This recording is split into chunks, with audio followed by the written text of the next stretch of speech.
ગાંધીનગરથી મહેસૂલ વિભાગને લઈને આ સમાચાર। મહેસૂલ વિભાગમાં મહત્વના ફેરફાર।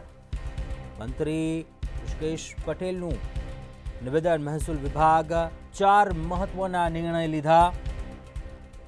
એને માટે પ્રીમિયમ ભરવામાંથી મુક્તિ મળશે। 17 મનપા સિવાય તમામ વિસ્તારમાં આ નિર્ણય છે તે લાગુ થશે। જૂની અને નવી શરત પર ઋષિકેશ પટેલનું નિવેદન। કેબિનેટ મંત્રી ઋષિકેશ પટેલની જાહેરાત। ખેતીની જમીનને બિનખેતી કરવાનું પ્રીમિયમ બંધ।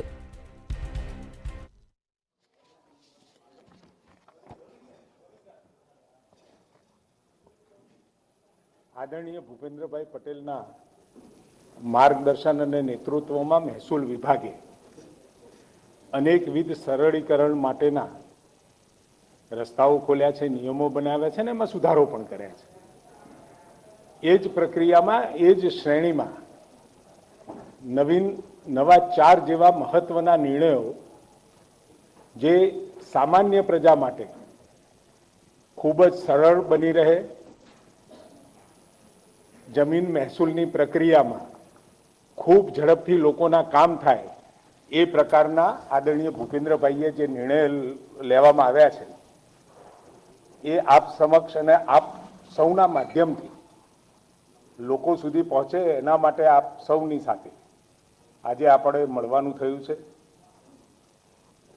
ગ્રામ્ય અને નગરપાલિકા વિસ્તારમાં ખેતીની જમીનો માટે નવી અવિભાજ્ય કે પ્રતિબંધિત સત્તા પ્રકારની જે જમીનો છે તે હવે પછી જૂની શરતમાં ગણાશે, તેમજ તેને એને માટે કોઈ પણ પ્રકારનું પ્રીમિયમ ભરવાનું રહેશે નહીં।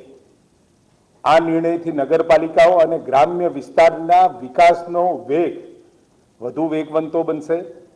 ઔદ્યોગિકરણ, વેપાર ધંધા તેમજ રોજગાર અને એફોર્ડેબલ હાઉસિંગની પ્રક્રિયાને વધુ વેગ મળશે। અગાઉ રાજ્યની અંદર ખેતીથી બિનખેતીમાં તમામ જગ્યાએ એને માટે પ્રીમિયમ ભરવું પડતું હતું, પરંતુ હવે આ નિર્ણય બાદ નગરપાલિકા અને ગ્રામ્ય વિસ્તારમાં બિનખેતી કરાવવા તેમજ રિવાઇઝ એને કરાવવા માટે કોઈ પણ પ્રકારનું પ્રીમિયમ ભરવાનું રહેતું નથી। અગાઉ નગરપાલિકા વિસ્તાર સંવાદદાતા ઉજ્જવલ વ્યાસ ફોનલાઈન પર જોડાયા છે। મંત્રી ઋષિકેશ પટેલની મહત્વપૂર્ણ જાહેરાત, શું વિગતો? जी बिल्कुल, कुछ नगरपालिकाમાં આવતી જે જમીનો છે તેના માટે મહત્વનો નિર્ણય રાજ્ય સરકાર તરફથી લેવામાં આવ્યો છે। ખાસ કરીને જો જોવા જઈએ તો મહેસૂલી વિભાગના સરળીકરણ અને જે અત્યારે લેન્ડ ગ્રેબિંગના કેસો જે વધી રહ્યા છે તેને અટકાવવા માટે મુખ્યમંત્રી ભૂપેન્દ્રભાઈ પટેલે ખૂબ જ મહત્વના પૂર્ણ નિર્ણયો કર્યા છે, જેની સત્તાવાર રીતે જાહેરાત કરી છે।